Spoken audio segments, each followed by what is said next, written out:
The air was thick with the scent of damp earth and the distant hum of cicadas. Tall, ancient trees loomed overhead, their gnarled branches casting long, eerie shadows across the forest floor.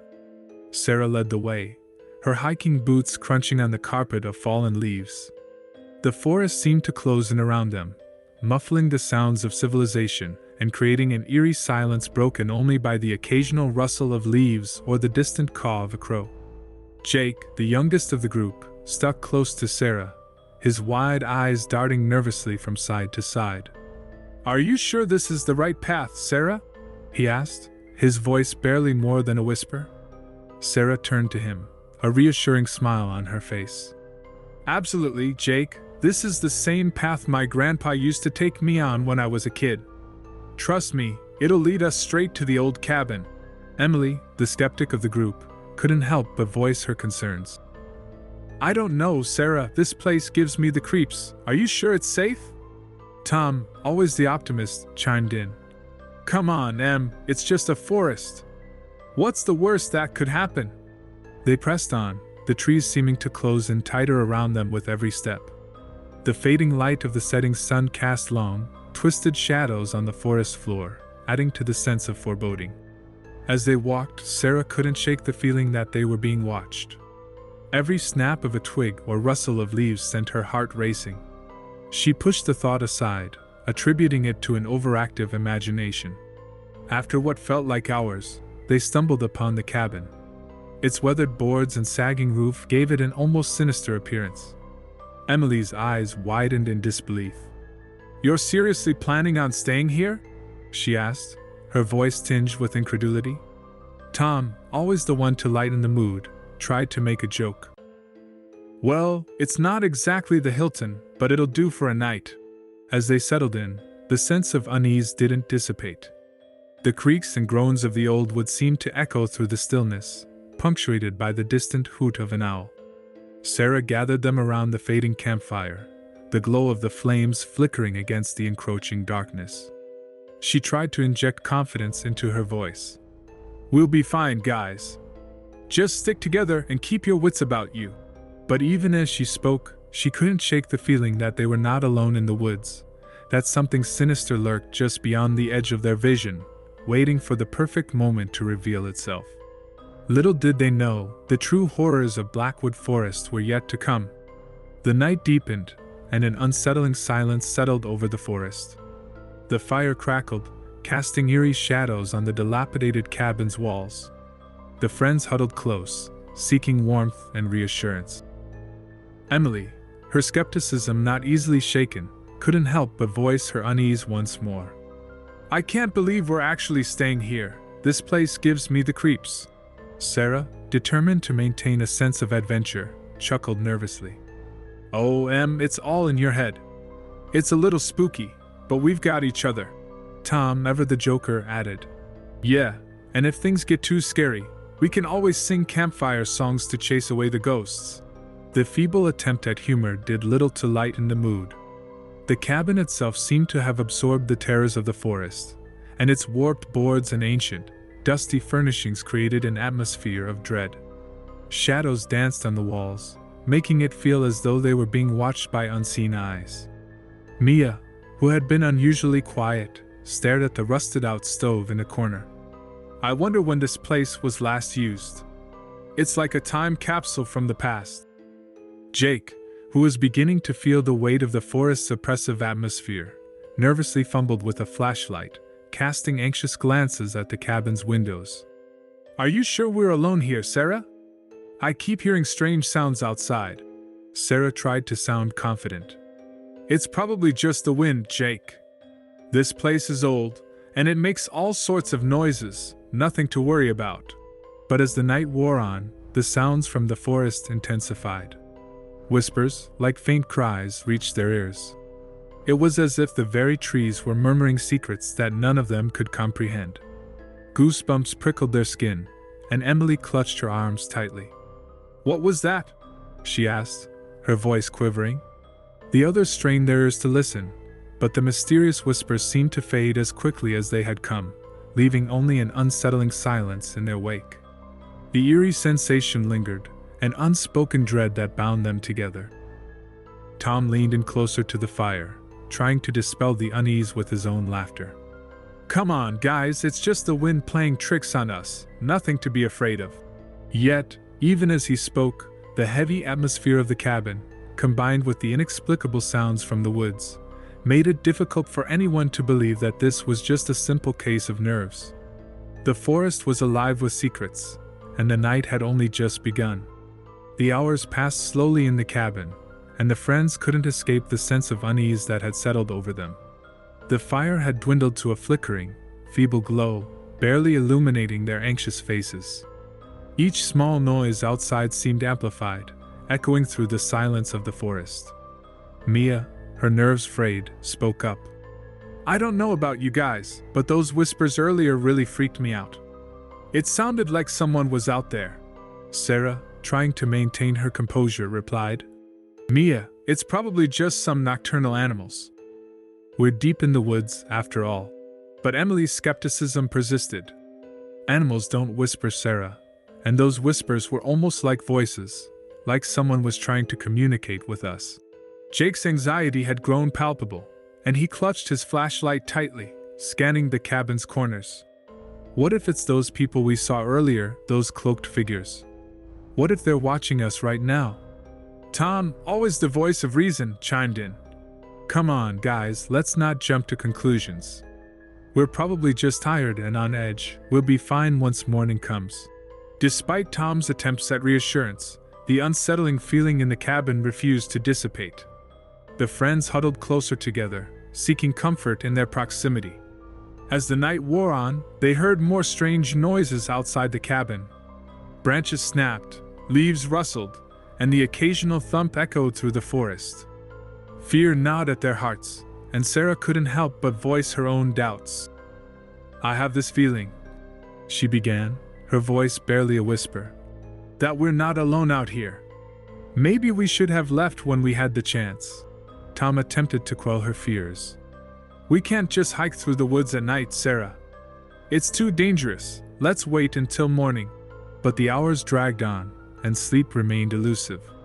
The friends listened in silence, straining their ears to hear any signs of what lurked in the darkness beyond the cabin's walls. The fire had finally extinguished, leaving them in near total darkness. Suddenly, a distant, mournful howl pierced the night. It was a sound like no other, a haunting cry that sent shivers down their spines. It seemed to come from all directions at once, surrounding them in a symphony of dread.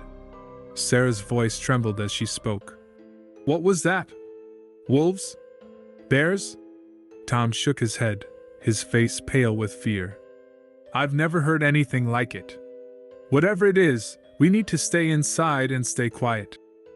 The friends sat in silence, their imaginations running wild as they contemplated the horrors that the night might hold.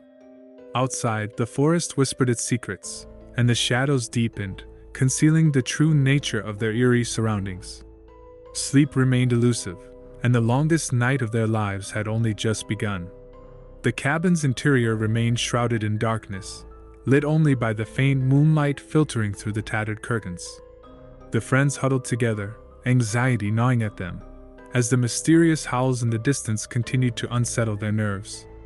Just as they began to regain some semblance of composure, their brief respite was shattered by a series of eerie, high-pitched laughs echoing through the woods. The sound was so strange and unsettling that it sent shivers down their spines. "What the hell was that?" Emily whispered, her voice quivering.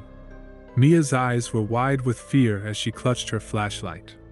"Those don't sound like animal noises. They sound like people." The unsettling laughter drew nearer, and the friends tensed, their senses heightened. It was then that they heard the faintest of footsteps outside the cabin, the creaking of a porch step as it bore the weight of an unseen intruder. Jake's breathing quickened, and he stammered, "There's someone out there. I knew it." Sarah, the group's de facto leader, whispered urgently, "Everyone stay quiet. Let's not give away our position. Maybe it's just some locals having a laugh."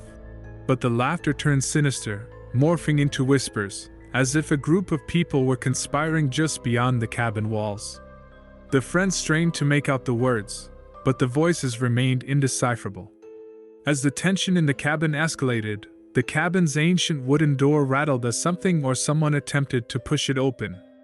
Fear gripped their hearts, and they scrambled to barricade the entrance. "Who are you?" Emily demanded, her voice laced with fear.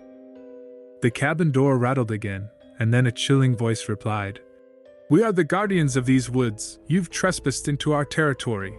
The voice was raspy, filled with a malevolence that sent shivers down their spines.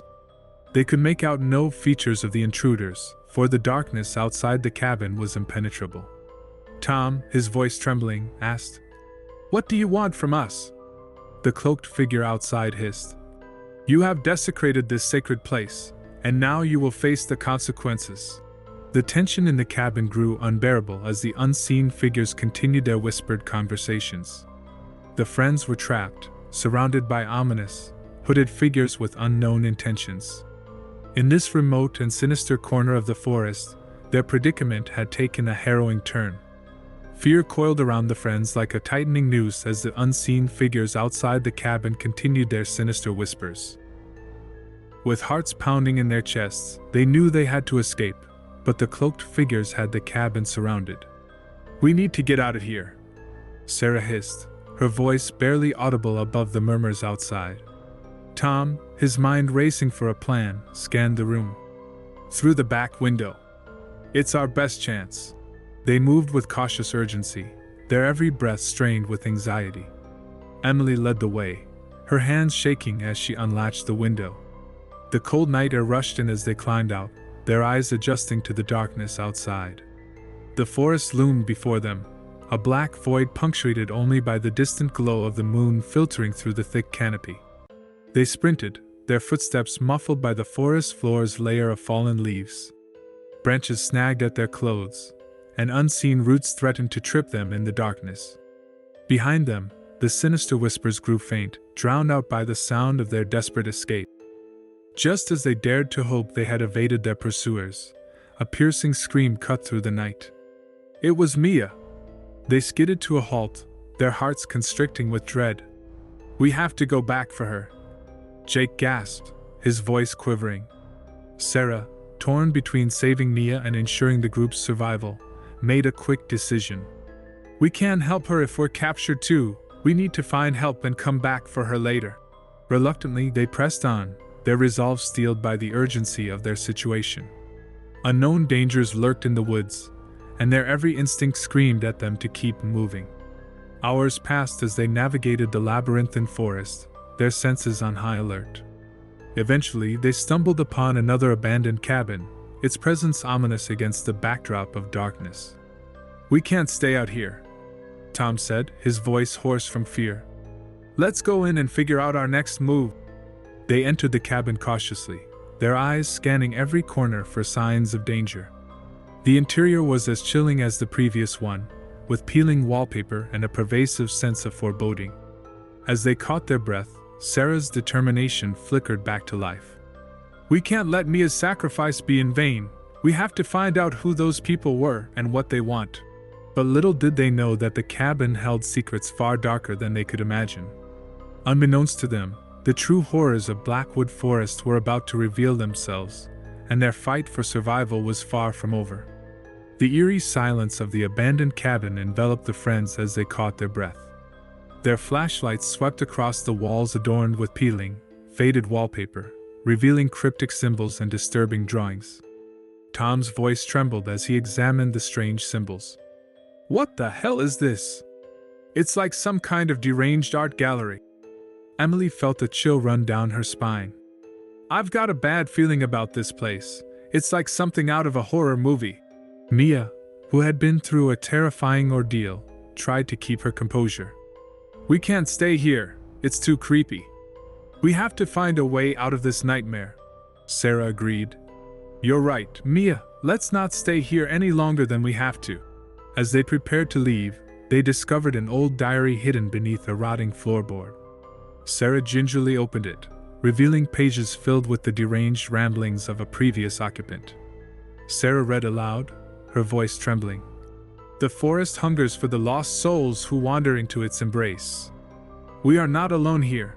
The trees have eyes, and the shadows have teeth. Tom took a step back, his face pale. This sounds like the ravings of a madman. We need to get out of here now. But as they made their way to the door, it slammed shut with a deafening bang, trapping them inside the cabin. Panic surged through their veins as they rushed to open the door, but it resisted their efforts.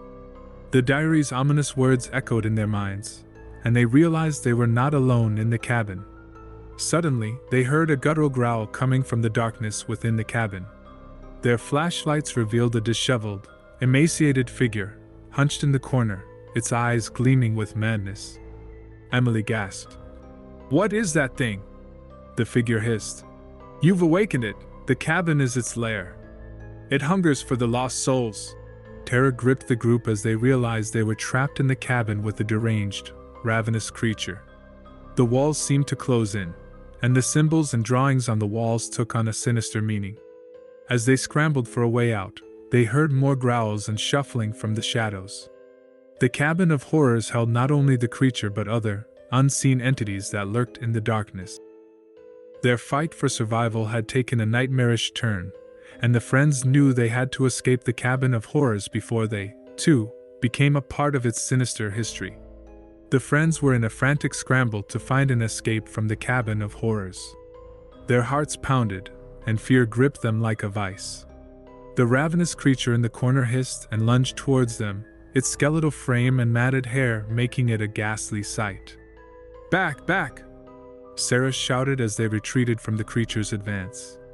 With a collective effort, they managed to open the door, and they fled into the dark forest. The relentless growls and hisses of the creature pursued them until they were a safe distance from the cabin. "Is everyone okay?"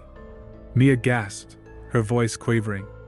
"We need to get far away from that place," Tom urged, glancing over his shoulder, still haunted by the horrors they had encountered. As they caught their breath, they began to discuss what they had seen and heard. Emily was the first to break the silence. "That creature in the cabin. What was it? And what about those symbols in the diary? This whole forest is like a nightmare." Sarah nodded, her face etched with worry. "I don't know, but I think that diary was written by someone who had encountered the same horrors we did. There's something malevolent about this forest, and it goes far beyond mere folklore." Jake's voice trembled as he added, "We can't stay here, but we can't just wander blindly in the dark either. We need to find a way out of this forest, away from whatever those cloaked figures and that creature were." Tom, always the rational thinker, spoke up. "Our best bet is to stick together, follow the path, and hope it leads us out of here. We'll find help once we reach civilization." As they continued through the forest, their flashlights cutting through the oppressive darkness, they felt as though unseen eyes watched their every move. The forest had become an ominous, living entity, and its secrets were unraveling before their very eyes. Suddenly, they stumbled upon a clearing where ancient stones formed a crude circle, and in the center, an eerie altar stood, adorned with sinister symbols. Sarah shone her flashlight on the altar, revealing grotesque carvings. "What is this place? It looks like some kind of sacrificial site." Tom's jaw clenched with unease. "I don't like this one bit. Let's get out of here." As they hurried away from the mysterious altar, they couldn't shake the feeling that they were being led deeper into a malevolent web of horror. The forest's sinister secrets were becoming more apparent, and the sense of impending doom loomed ever larger in their minds. The path ahead was uncertain, but they had no choice but to press on, knowing that their survival depended on unraveling the mysteries of Blackwood Forest and finding a way to escape its malevolent grip. The group continued through the oppressive darkness of Blackwood Forest, their nerves frayed and their senses on high alert. The eerie symbols, the sinister diary, and the encounter with the creature in the cabin haunted their every step.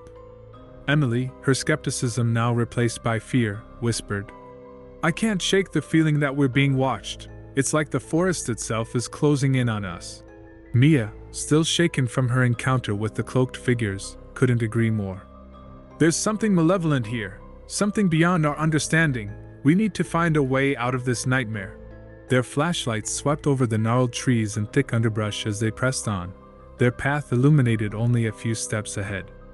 The whispers of the forest seemed to taunt them, echoing in the dark, foreboding canopy.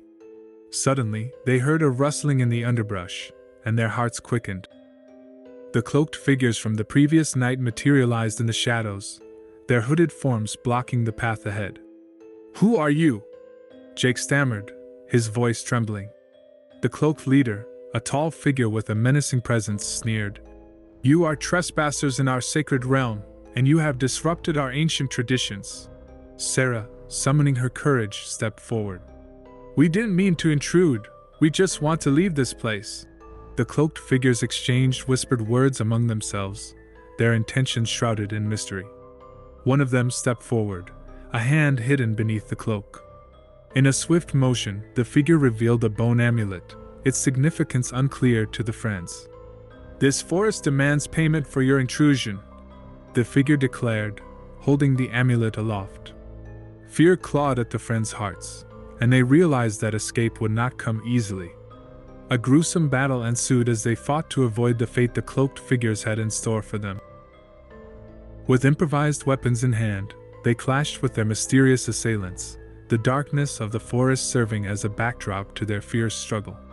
Desperation fueled their efforts as they defended themselves against the relentless cloaked figures. "Give us back our friend," Emily demanded, her voice laced with determination. The battle raged on, and it became evident that the cloaked figures were determined to protect their sinister traditions at any cost. The friends knew they had to make a stand if they were to rescue Mia and escape the forest's clutches. As the fight unfolded, they caught a glimpse of the true nature of their tormentors. The figures were not just forest guardians but something far more malevolent. The secrets of Blackwood Forest were slowly being unveiled, but at a harrowing price. With determination and fear coursing through their veins, the friends would not back down. Their survival depended on their ability to outwit and outfight the cloaked figures, but the forest held many more secrets, and their ordeal was far from over. The desperate battle against the cloaked figures raged on in the heart of Blackwood Forest. The friends fought with every ounce of their strength, determination, and the makeshift weapons they had fashioned from branches and rocks. Fear and adrenaline coursed through their veins as they clashed with their mysterious assailants. The forest itself seemed to take on a malevolent presence, its dark, ancient trees standing as silent witnesses to the conflict. The night air was thick with tension, and the sinister whispers of the forest filled their ears as they fought for their lives. "We won't be your sacrifices," Sarah cried out, her voice filled with defiance. The cloaked figures, their faces obscured by hooded robes, hissed and growled, their determination to protect their twisted traditions unrelenting. The friends, outnumbered and fearing the unknown consequences of their actions, fought with a desperation that pushed them to the brink. In the midst of the chaos, Mia, who had been captured earlier, fought back against her captors. With a burst of strength and courage, she managed to break free and rejoin her friends. "Run!" Mia screamed, her eyes wide with terror. "We have to get out of here!" Seizing the opportunity, the friends made a break for it, leaving the cloaked figures behind. They sprinted through the dark forest, their breath coming in ragged gasps, their hearts pounding in their chests. The forest seemed to close in around them, its shadows and sinister secrets pursuing them like phantoms. The unrelenting terrain, filled with hidden obstacles, tested their determination to the limits. As they continued their frantic escape, they knew they had to put as much distance between themselves and the forest's malevolent forces as possible. Their fight against the cloaked figures had been a small victory, but the true horrors of Blackwood Forest still loomed. In their flight through the forest, they encountered further signs of the forest's malevolence, a clearing with more ominous symbols etched into the ground, and eerie whispers that seemed to echo from the very trees themselves. The friends pressed on, their resolve unbroken, but their ordeal had left them scarred and haunted. The survivors were determined to find their way out of the forest and back to safety. Mia's return had given them hope, but they couldn't shake the feeling that they were being pursued by forces beyond their comprehension. With each step, they moved closer to an uncertain fate, and the forest's mysteries were far from revealed. The group continued their frantic escape through the depths of Blackwood Forest, their senses still heightened by the horrors they had encountered. The forest shadows seemed to cling to them, a constant reminder of the malevolence that lurked within. The eerie symbols etched into the forest floor and the whispering trees served as unsettling guides on their harrowing journey. As they forged onward, Mia, who had been through the most horrifying experiences, felt compelled to speak. "We have to keep moving," she urged, her voice filled with urgency. "We can't let this forest claim us." Sarah, now the most experienced in the group, agreed. "Mia's right. Our best chance of survival is to find our way out of here." Tom, who had been the voice of reason, took a deep breath. "We need to keep our wits about us and stay together. If we reach civilization, we can get help." The friends pressed on, their makeshift weapons still in hand, ready to defend themselves against any further threats. The forest seemed to respond to their presence, its ominous secrets slowly unraveling. As they walked, the forest released them from its oppressive grip, and they emerged from the woods, leaving the shadows and sinister whispers behind. The moonlight bathed them in a cool, comforting glow as they stepped into a clearing. The survivors were exhausted and shaken, but a sense of relief washed over them. They had made it out of Blackwood Forest, a place that had hidden unspeakable horrors beneath its ancient canopy. As they ventured further into the open, they stumbled upon a road, and their hopes soared. Civilization was within reach, and they would finally escape the clutches of the malevolent forest. Half of the group had made it out alive, their determination to survive unbroken. But their ordeal had left them with scars that would last a lifetime. The forest had claimed its victims, leaving the other half forever haunted by the terrifying experiences they had endured. The survivors would carry the weight of their encounters with the cloaked figures, the sinister cabin, and the horrors hidden within the forest's depths. Their story would serve as a chilling warning to those who dared to venture into the heart of Blackwood Forest, where shadows had teeth and the trees had eyes.